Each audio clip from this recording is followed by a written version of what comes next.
ఒక ఒక్క ఆడపిల్లకి కష్టం వచ్చినా వేగంగా స్పందించాల్సిన బాధ్యత ప్రభుత్వానికి ఉంది. అట్లాంటిది వందలాది ఆడపిల్లలని డ్రగ్స్కి అలవాటు చేసి, లేదా వాళ్ళకు ఉద్యోగం కావాలంటే, ఉపాధి కావాలంటే నా దగ్గర తిరగమని చెప్పేసి అలా వచ్చినటువంటి వాళ్ళకి డ్రగ్స్ అలవాటు చేసి, ఆ డ్రగ్స్ మత్తులో ఉండగా వాళ్ళతో శృంగారం చేయడమా లేకపోతే అత్యాచారమే చేశారా చేసి ఆ వీడియోలు తీసి వాళ్ళనే బ్లాక్మెయిల్ చేసి వినియోగించుకుంటున్నటువంటి నీచాతి నీచుడు మస్తాన్ సాయి అన్నది బయటపడింది.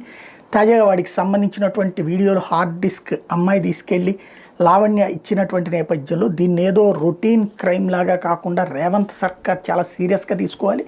అలాగే తెలంగాణ హోంమంత్రిత్వ శాఖ చాలా సీరియస్గా తీసుకోవాలి. డీజీపీ చాలా సీరియస్గా తీసుకోవాలి.